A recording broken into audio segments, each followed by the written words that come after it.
let's go ahead and get this scripture. You said Ezekiel 4 and 12. Okay, let's go to Ezekiel 4 and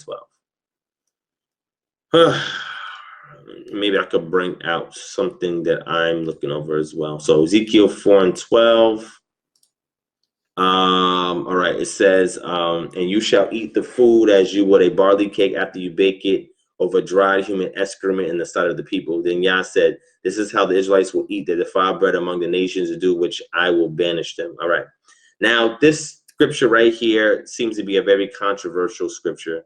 And the reason why is because, you know, you'll see a lot of people in the Kemetic community, the conscious community, and other communities that want to bang on the scriptures, right? They'll bring these scriptures up and say, oh, and they make what's called postmodernist arguments, right?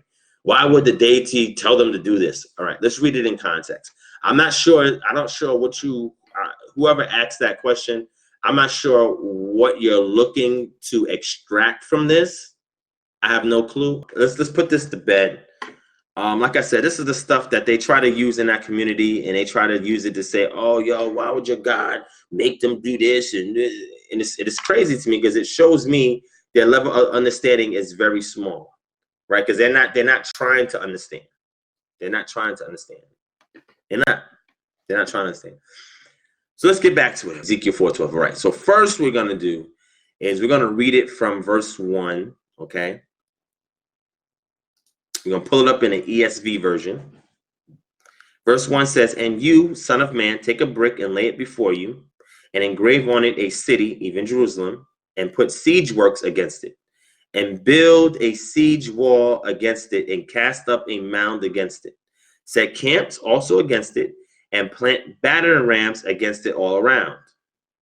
And you take on griddle, and place it as iron wall between you and the city, and set your face towards it, and let it be in a state of siege, and press the siege against it. This is a sign for the house of Israel. Again, looking at the context, what is the context of what's taking place there? What is the context? The context is extremely important, okay? Because without the context, you're going to be proofreading and cherry picking. And that is not an honest way to deal with text. So now we see that the place was about to be sieged. Ezekiel was believed to be brought in the first arrival of the Babylonians in 597 BCE. So he's already in captivity, right, in Babylon. And he's speaking to his audience that's in Babylon to let them know what's about to take place in Jerusalem in 587 BCE. That's about to take place when the city is sieged, okay? So the things that he's doing is representing of what is about to take place and what is about to come onto Jerusalem, okay? So let's keep going. Then lie on your left side and place the punishment of the house of Israel upon it. For the number of the days that you lie on it, you shall bear their punishment. For I assign to you a number of days, 390 days, equal to the number of the years of their punishment. So long shall you bear the punishment of the house of Israel. And when you have completed these, you shall lie down on a second time, but on your right side, and bear the punishment of the house of Judah. 40 days I assign you, a day for each year. And you shall set your face towards the siege of Jerusalem, with your arm bared, and you shall prophesy against the city. And behold, I will place cords upon you, so you cannot turn from one side to the other till you have completed the days of your siege. Okay? This, again, is being spoken of to one person. This is not a command for everybody to do. This is not a command that's part of the Mitzvot. This is something that was given specifically to one person to do. You see, just reading the context, man. But let's keep going. And you take wheat and barley, beans and lentils, millet and emmer, and put them into a single vessel, and make your bread from them. During the number of days that you lie on your side, 390 days, you shall eat it. And your food that you eat shall be by weight, 20 shekels a day. From day to day you shall eat it. And water you shall drink by measure, the sixth part of hin. From day to day you shall drink. And you shall eat it as barley cake, baking it in their sight on human dung. And Yah said, thus shall the people of Israel eat their bread unclean among the nations where I will drive them. Then I said, Yah Elohim, behold, I have never defiled myself. From my youth till now, I have never eaten what died of itself or torn by beasts, nor has tainted me come into my mouth. Then he said to me, see, I assign to you cow's dung instead of human dung, on which you may prepare your bread. Moreover, he said to me, Son of man, behold, I will break the supply of bread in Jerusalem. They shall eat bread by weight and with anxiety, and they shall drink water by measure and in dismay. I will do this, that they may lack bread and water, and look at one another in dismay and rot away because of their punishment. Now, family, whoever reads this and does not understand this, I feel really bad for them. All right. So let's go back and break down this Ezekiel chapter 4, because once we address Ezekiel chapter 4, I don't want nobody in the Kemetic community, the conscious community, to bring this up again. You understand? I don't want none of y'all bringing this up again, because this is really I mean, it's not even upsetting. It's just sad, because it's obvious this reveals that you have an agenda. It's very obvious. It reveals that you have an agenda. All right, so let's look at this, because the text explains itself. It explains itself. So the part that people try to hone in on is that, oh, you're going to eat human waste. Okay, first of all, like I said, this is only being addressed to one individual, one person. But let's see what happens. Let's see what happens, because this was a test for Ezekiel. Let's go back to it. Matter of fact, let me bring it up on screen so y'all can see. Hold on. So y'all see it there. Wait, hold on. All right. Okay, so let's go over this again, right? I'm going to go to verse 12. It says, and you shall eat it as barley cake, baking it in their sight on human dung, right? Let's read from verse 12 on, because it's very clear what's going on here, okay? Hold on.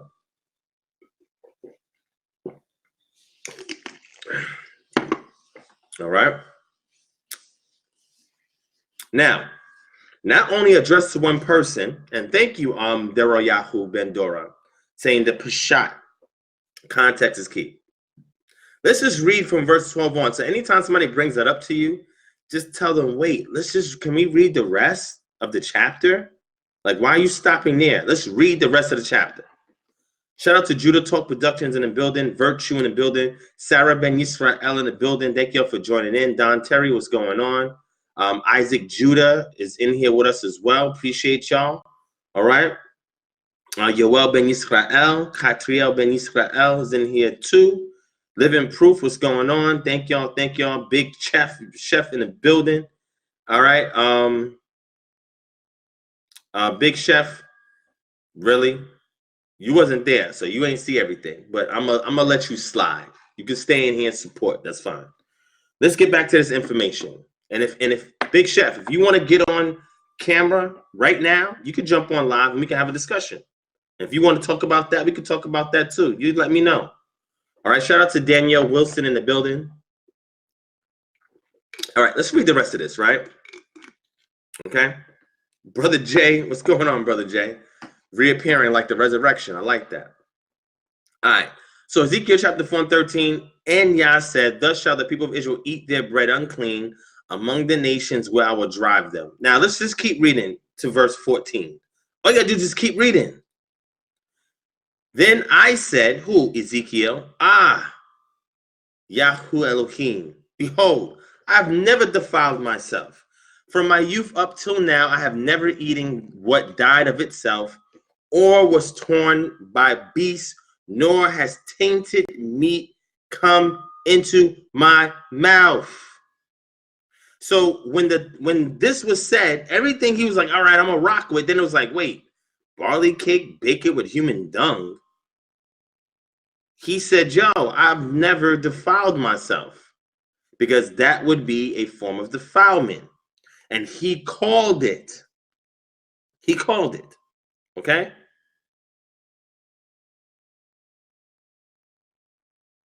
Okay, I'm just reading. All right.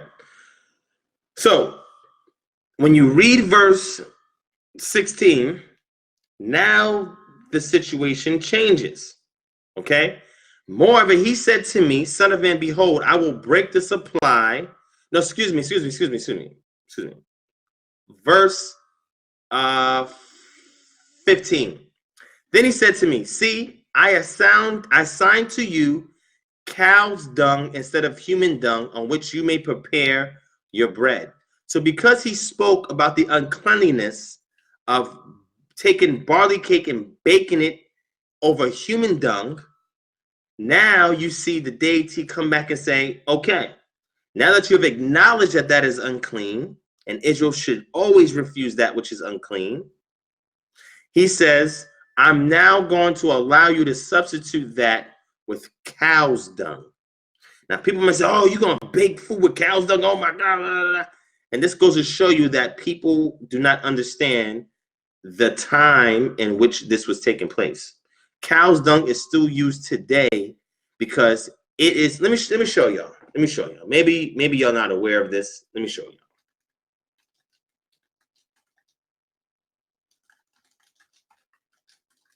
Let me show y'all this, right? There's something called dry dung fuel. Look it up, right? Dry dung fuel. All right? I'm going to read this for y'all. All right? Dry dung fuel is animal feces that has been dried in order to be used as a fuel source. It is used as a fuel source in many countries around the world. Using dry manure as a fuel source is an example of reuse of excreta. A disadvantage of using this kind of fuel is increased air pollution. It says in India, this kind of fuel source is known as dung cakes. Okay? Now, this is what I want you to share with people who bring this up, right? It's really interesting, all right? Dung fuel was also used in Egypt. Let me bring it up for you.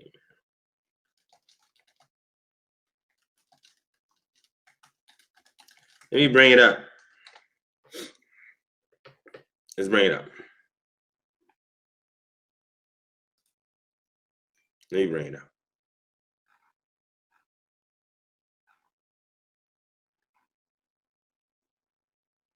Wow.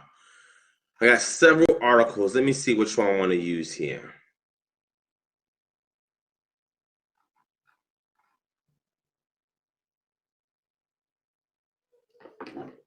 Here's an article. This article here. Let me show you this article. Hold on, because you know I come with that work. All right. Let me show you this article. So if y'all can see my screen, hit 1 if you can see my screen. Hit 1 if you can see my screen. Hit 1 if you can see the screen. Let me know so we can go into this, man. We're going to put this to bed. I'm telling you, man. Hit 1. All right, somebody hit 1. All right, so y'all can see it. Let's read this. All right, y'all ready? Let's read this, okay? Because we comes with that work, man. All right, this is an article you can get, right? It's called The Question of Fuel for Cooking in Ancient Egypt and Sudan, okay? You can download this yourself, look it up, download it yourself. Little is known about the actual cooking processes and in particular fuel-related activities in Egypt and northern Sudan, Nubia, and antiquity, especially during the Bronze Age. Considering that wood was in general rare, Wood was rare along the Nile Valley and therefore an expensive raw material.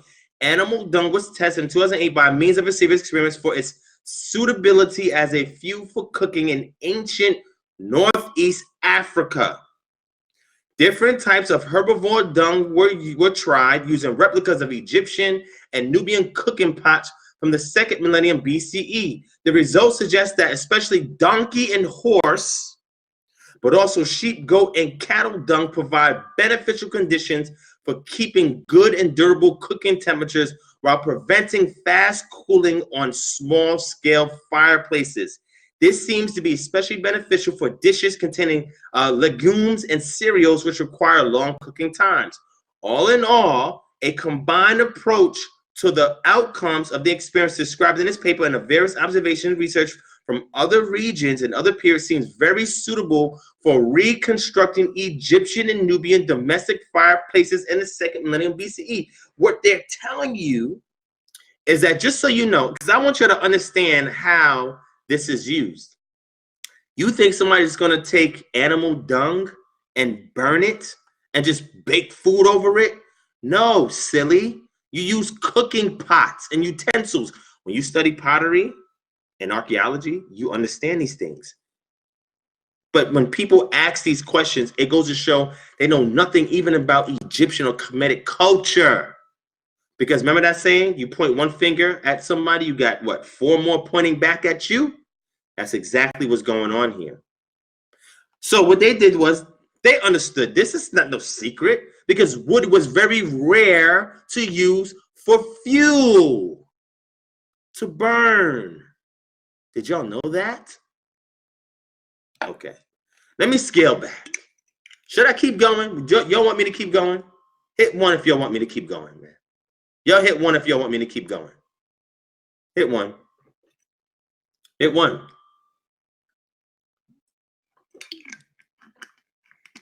Okay. Yes, Nisis, you're right. So let's keep going, man. See, this is what I'm saying. This is why when people ask those questions, just to try and like, oh, you know, like as a gotcha, they're not that bright, man. And when I say they're not that bright, I'm not saying that's a dumb person. That question, that inquiry is not sincere, genuine, and you can easily refute it. See, apologetics is not at the forefront of this ministry, but we do apologetics because it's needed, severely needed in our community. So we fill in a gap. That's why I touch on these things, because we have to address these things. But because I study ancient Kemetic culture from the Stone Age to the Bronze Age to the Iron Age, all the way up until the Persians took over, I'm telling you, I know this stuff. And I'm showing you articles. So let's keep going. Hold on, let's keep going. Y'all hit the subscribe button if you're new to the channel. Hit the thumbs up if you're enjoying the content. Hit the thumbs up. Okay. Make sure you share this link everywhere. Okay. I don't want to hear nobody else bringing this up. Please stop bringing this up. We just saw that he didn't even use human dung. So let's stop that foolery. Number 1. And number 2, if you're going to make a mockery of animal dung, at least understand the cultural and historical context of how this was done. And I'm giving you an example from ancient Kemet. I want to see people fight this. This is what they were doing all the time in ancient Kemet and Nubia. This is what they were doing. That's a high culture civilization, right? Okay. All right. Oh, you want the name of the article again? Yeah. So the name of the article is "The Question of Fuel for Cooking in Ancient Egypt and Sudan." All right. Exarch.net, issue 219-1 EA. Question: Fuel Cooking Ancient Egypt and Sudan. Okay. Experimental archaeology. Here's all the people involved in it. All right. Okay. So it is well known that wood was the most important, but not the sole fuel used for activities that require the use of fire in the ancient world. In particular, in regions like Northeast Africa, where wood was scarce, alternative or supplementary fuels were used, and a differentiation between domestic and industrial production activities involving fire is also likely. For the Near East, animal dung is attested to have replaced wood as fuel. Similarly, animal dung has served as fuel in rural areas of Egypt from pharaonic times to the present. For antiquity, this is supported by textual records, by archaeological, and especially by archaeobotanical evidence. Among the activities that require the use of fire, the question of cooking in domestic hearths. If you don't know what a domestic hearth is, do research. In New Kingdom context, was of concern for the ERC-funded projects across borders. 2 major settlement sites, Elephantine in Egypt and Sai Island, Sudan, were investigated by the project, focusing on daily activities and questions of lifestyles. The period of interest for questions related to cooking and fuel for hearths was therefore the late Bronze Age. The Egyptian New Kingdom, this is when the Israelites exited out of Egypt. The area of interest was the lower middle Nile region, in particular area between the first and third cataracts. This region is characterized by diverse interactions between Egypt in the north and Nubia in the south, and a complex cultural entanglement between Egyptian culture and various Nubian groups. Different sources of evidence provide information about cooking in this region during the second millennium BCE. First of all, the actual cooking pots are tested and show an interesting development, demonstrating interaction between Egyptian wheel-made and Nubian handmade pottery tradition. Functionally relevant aspects of the cooking vessels, such as the aperture, diameter, and vessel index, can provide insights into the ways in which food was prepared and consumed. Morphological changes observable during the New Kingdom, as well as the use of a new, very sandy cooking pot fabric, are still little understood and require further research. This also applies to chemical residue analysis performed on Egyptian and Nubian cooking pots. As of yet, only 9 samples from Askut in Nubia have been processed. The chemical analysis shows that the fats in the samples differ substantially, indicating a heterogeneous food production associated with the diverse cooking pot shapes, a hypothesis that needs to be tested against larger data sets, blah, blah, blah. But let me scroll down. There's a lot. I'm not going to read all of this. I want to go down for y'all, and I want to read for you this. The aims for this experiment, 2018, were to test alternatives for fire with fuel for cooking with replicas of Egyptian Nubian cooking pots, since wood was rare in Northeast Africa, and to specify the characteristics of how much more available dung of domesticated animals such as cattle, sheep, goats, horses, and donkeys. Since the experiments represents the first test series of this kind, basic data and preliminary results were expected, including possible fresh input to ask new and better questions about the processes and the division of labor connected with food processing, and here in particular with fuel-related activities. So look, they tried wood, and they said wood was very scarce. How good was wood for burning? They went into donkey dung, horse dung, cattle dung, which would be within the context of what we're reading, right? So if we go back to the scripture, and he said, okay, we're going to give you cow's dung. So let's see how cow's dung fares. The cattle dung employed for our test series was not yet dry and much wetter than the other dung types used for the experiments. Thus, the results are probably not reliable, but proving how difficult it is to dry the organic-rich cow dung in Central European conditions. Despite of that, the cow dung yielded results similar to those of donkey dung, but with more problems during the heating phase. Interestingly, despite a clear drop in fire temperature, the content of the Nubian cooking pot was slowly heating up. All in all, cow dung as fuel seems as usable as donkey dung. Summary, all in all, a combined approach to the outcomes of the experience described in this paper and of various observations and research from other regions and other periods seems very suitable for reconstructing Egyptian and Nubian domestic fireplaces of the second millennium BCE. Wood might have been involved in some cases, but the better availability and especially the characteristic of animal dung as fuel makes it more likely that the latter was used in domestic hearths. It was common to all types of dung tests tested at Aspan that after the successful heating, they provided temperatures around 300 degrees Celsius for long enough that the cooking pots could be placed directly above the embers. The dung fires provide beneficial conditions for keeping good cooking temperatures, for a considerable long time while preventing the fast cooling off of the fireplaces. This seems to be especially beneficial for dishes, look at this, with long cooking or braising time like legumes, porridge, and cereals, and might also have been of importance for water heating. Now, let's go back here. All right. So when we go back here, right, we're going to go back here.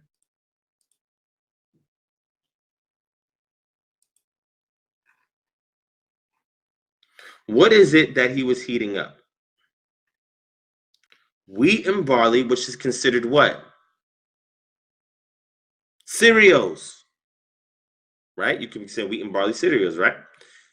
If you don't believe me, let's take a look.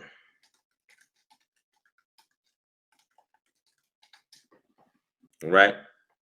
Cereals or grains are members of the grass family cultivated primarily for their starchy seeds.